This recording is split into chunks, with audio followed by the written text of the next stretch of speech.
पहला क्वेश्चन है modulus of rigidity is defined as the ratio of, तो हम इसको दिखाते हैं शेयर स्ट्रेस और शेयर स्ट्रेन के रेशियो से। ऑप्शन बी यहाँ पर सही होगा।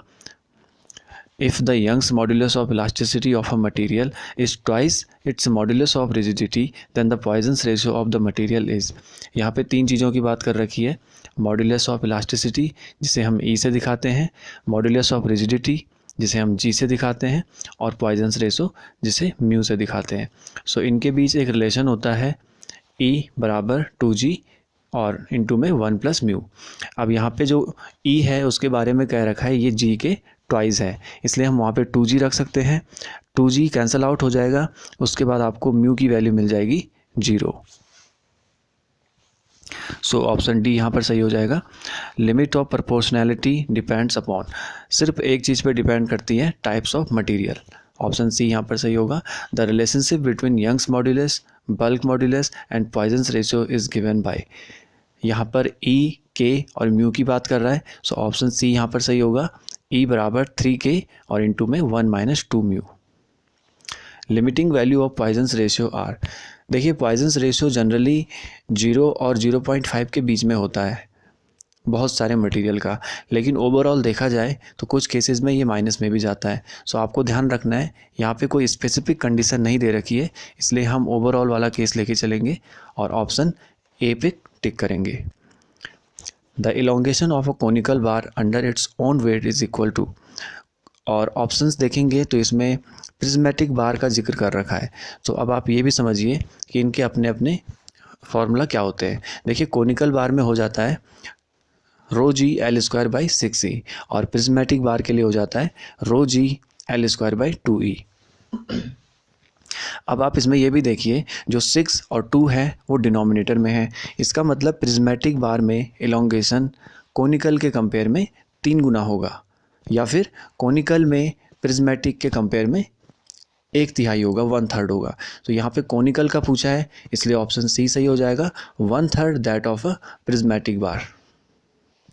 If a material has identical properties in all direction, it is said to be, so isotropic बोलते हैं उसको अगर identical properties हो सारी direction में। The property of a material by which it can be drawn into a smaller section by applying tensile load is called, कौन सी property होती है? Ductility होती है। Definition देख सकते हैं, ductility is the property of a material by virtue of it can be elongated or drawn into wires before rupture occurs। Simple सी बात है, कोई मेटल ब्लॉक है आपके पास, उससे अगर वायर बनानी है तो डेफिनेटली वहाँ पे डक्टिलिटी ही काम आएगी वायर्स बनाने के लिए। विच of the following material is more elastic, steel यहाँ पे ज़्यादा इलास्टिक है, तो ऑप्शन ए सही होगा। The ability of a material to deform without breaking is called, बिना ब्रेक हुए डिफॉर्म होने की एबिलिटी को बोलते हैं प्लास्टिसिटी। प्लास्टिसिटी इलास्टिसिटी की ऑपोजिट होती है, यानी कि एक्सटर्नल फोर्स हटा देने के बाद अगर कोई बॉडी वापस ओरिजिनल शेप में चली जाए तो उसे हम इलास्टिसिटी बोलते हैं, और एक्सटर्नल फोर्स हटाने के बाद कोई बॉडी डिफॉर्म हो जाए तो उसे हम प्लास्टिसिटी बोलते हैं। Shear stress on principal planes is, देखिए प्रिंसिपल प्लेन्स क्या होते हैं? The plane on which net stress acts only in the line of normal of the plane, that plane is called principal plane. यानी कि जिन plane पे सारी की सारी स्ट्रेस परपेंडिकुलरली काम करती है उन्हें हम प्रिंसिपल प्लेन बोलते हैं। तो अगर सारी स्ट्रेस परपेंडिकुलरली काम कर रही है तो इसका मतलब है वहाँ पे शेयर नहीं होगा, क्योंकि शेयर इंक्लाइंड फॉर्म में होता है, तो इसलिए वहाँ पे शेयर स्ट्रेस 0 हो जाएगा। Maximum bending moment in a beam occurs where, कहाँ अकर करता है? जहाँ पर शेयर फोर्स साइन चेंज करता है। ये एग्जांपल है, देख सकते हैं यहाँ पे बीच में शेयर फोर्स डायग्राम दिख रहा होगा। सी पॉइंट पे शेयर फोर्स अपना साइन चेंज कर रहा है, तो वहीं पे सी पॉइंट पे बेंडिंग मोमेंट डायग्राम देखेंगे तो मैक्सिमम बेंडिंग मोमेंट प्राप्त होता है। एक और एग्जांपल है, यहाँ पे भी सी पॉइंट पे शेयर फोर्स साइन चेंज कर रहा है और वहीं पे आपको मैक्सिमम बेंडिंग मोमेंट प्राप्त होता है। सो ऑप्शन डी यहाँ पर सही होगा, shear force changes sign. Rate of change of bending moment is equal to, shear force को बोलते हैं, ऑप्शन ए सही होगा। The diagram showing the variation of axial load along the span is called, thrust diagram बोलते हैं इसे, और इसको मेज़र करने के 2 मेथड होते हैं, the section method and the graphical method, इनको भी ध्यान रख सकते हैं। The maximum bending moment due to a moving load on a fixed ended beam occurs. Fixed ended beam जैसे कि एक कैंटिलीवर बीम होता है, तो उसमें सपोर्ट पे ज़्यादा बेंडिंग मोमेंट आता है। The relationship between the radius of curvature, bending moment and flexural rigidity is given bye. देखिए बेंडिंग इक्वेशन जो होती है आपको यहाँ पर दिख रही होगी, ये होती है m by I, sigma by Y और e बाई आर। सो इसमें m होता है मोमेंट ऑफ रेजिस्टेंस, i होता है मोमेंट ऑफ इनर्शिया, e होता है यंग्स मॉडुलस, r होता है रेडियस ऑफ कर्वेचर, सिग्मा होता है बेंडिंग स्ट्रेस और y होती है डिस्टेंस न्यूट्रल एक्सिस से। सो टॉप में आप देख सकते हैं अगर हम सिग्मा अपॉन वाई वाली टर्म हटा दें सो m बराबर मिलेगा ई आई अपॉन आर। सो यहाँ पर ऑप्शन बी सही हो जाएगा, m बराबर E I upon R. Stress represent the, stress क्या रिप्रेजेंट करता है, ऑप्शन डी यहाँ पर सही होगा, force by which the material of the body oppose the deformation. वो फोर्स जिसके कारण बॉडी डिफॉर्मेशन का अपोज करे, उसका विरोध करे। Bulk modulus is the ratio of, देखिए जितने भी इलास्टिक कांस्टेंट होते हैं, modulus of elasticity, modulus of rigidity and bulk modulus, ये सभी के सभी रेशियो होते हैं स्ट्रेस अपॉन स्ट्रेन के। सो अब आप जानते हैं स्ट्रेन जो है यूनिटलेस होता है, सो कुल मिला के इन तीनों की यूनिट वही होगी जो यूनिट स्ट्रेस की होती है। सो यहाँ पे ऑप्शन बी सही हो जाएगा, न्यूटन पर metre square. If a bar of length L having a coefficient of linear expansion as alpha is heated by T, the temperature stress produced in the bar is equal to, देखिए temperature strain पहले count होता है जो कि होता है alpha into T, और temperature stress निकालने के लिए ये जो नीचे ब्रैकेट में फार्मूला लिखा है इसे हम यूज़ करते हैं। स्ट्रेस बाय स्ट्रेन को हम ई से दिखाते हैं और यहाँ से अगर हम स्ट्रेस निकालना चाहें तो वो हो जाएगी स्ट्रेन इंटू ई। सो इसी बिहाफ में यहाँ पे स्ट्रेन इंटू ई हो जाएगा और आपको मिल जाएगा अल्फ़ा टी ई। तो ऑप्शन यहाँ पे बी सही हो जाएगा। Which of the following statement is correct, 1 pascal 1 giga pascal गलत है।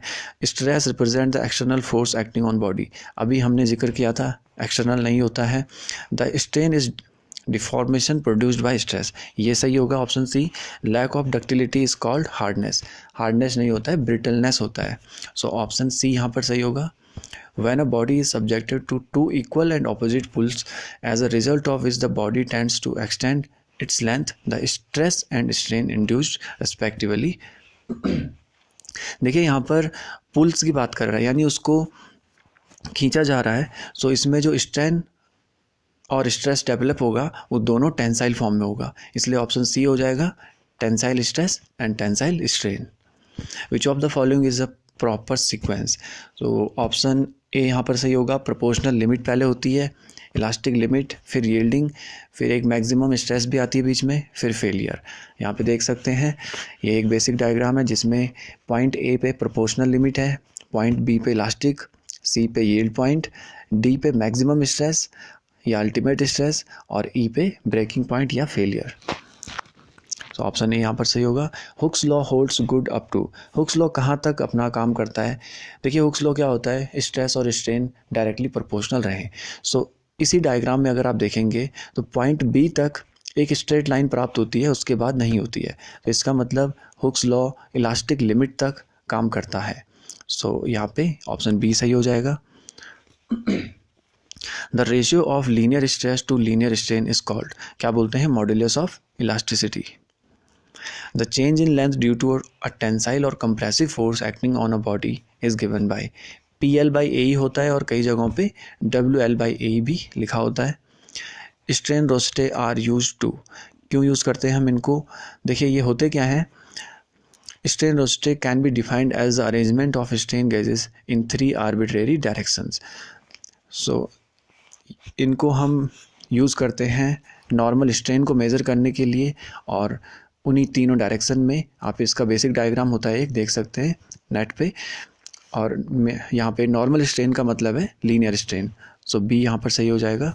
अ bar of length capital L metre extend by L mm under a tensile force, the strain produced in the bar is, अब देखिए उस हिसाब से तो option A सही हो जाना चाहिए था, small L by capital L, लेकिन यहाँ पे एक डायमेंशन मीटर में है और एक मिलीमीटर में है, तो इसलिए ऑप्शन डी यहाँ पर सही होगा।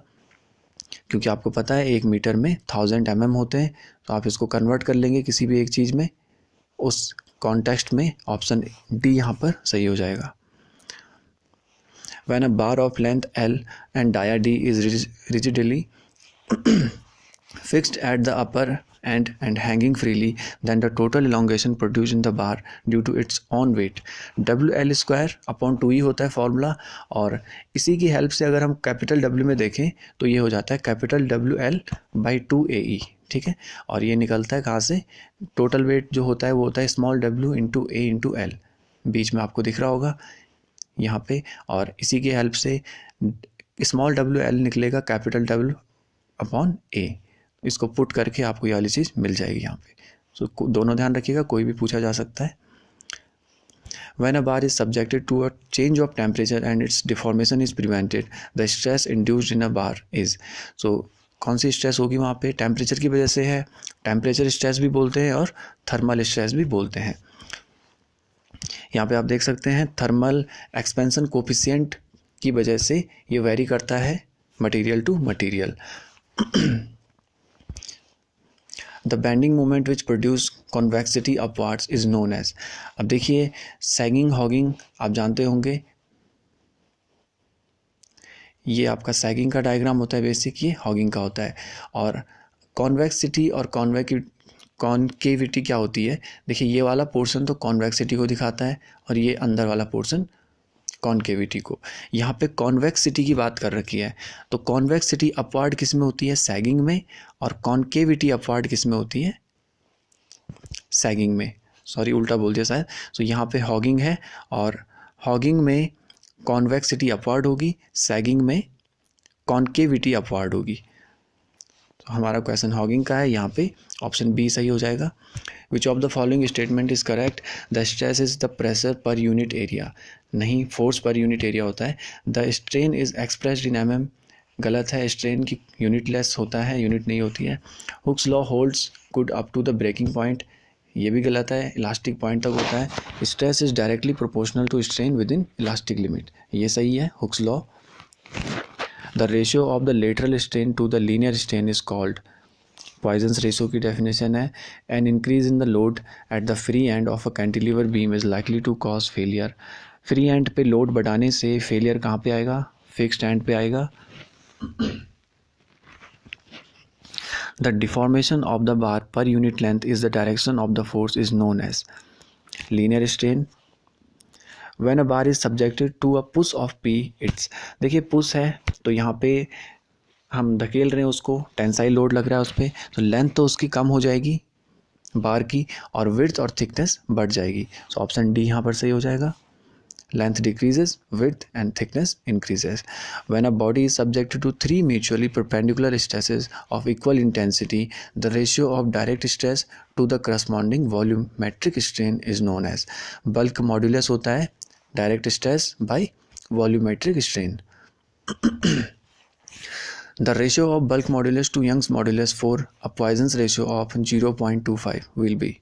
So देखिए यहाँ पे 3 चीज़ों की बात कर रखी है, bulk modulus, Young modulus and Poisson's ratio. इनका रिलेशन अभी हमने जिक्र किया था एक सवाल में, E बराबर 3 के 1 - 2 म्यू। सो म्यू की वैल्यू यहाँ पे दे रखी है 0.5, वैल्यू पुट करके E मिल जाएगा आपको 1.5 के, और क्योंकि हमें K और E का रेशियो देखना है तो K/E हो जाएगा 1/1.5 और इसी को कह सकते हैं 2/3। सो ऑप्शन बी यहाँ पर सही हो जाएगा। The Young's modulus of a material is 125 gigapascal and Poisson's ratio is 0.25.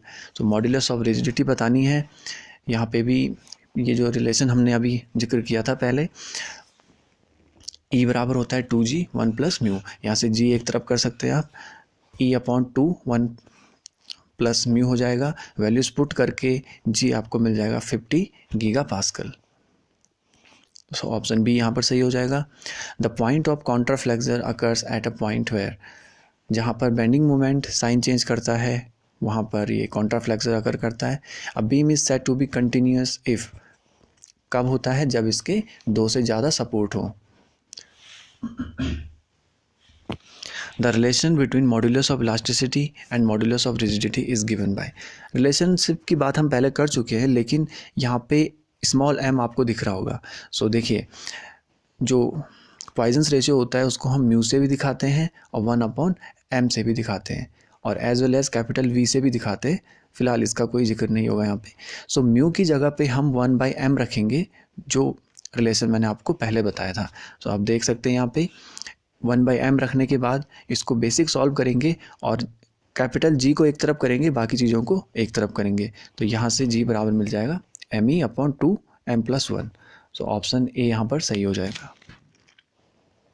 The relation between Young's modulus, shear modulus and bulk modulus क्या होता है? E बराबर 9 kg/3k+g।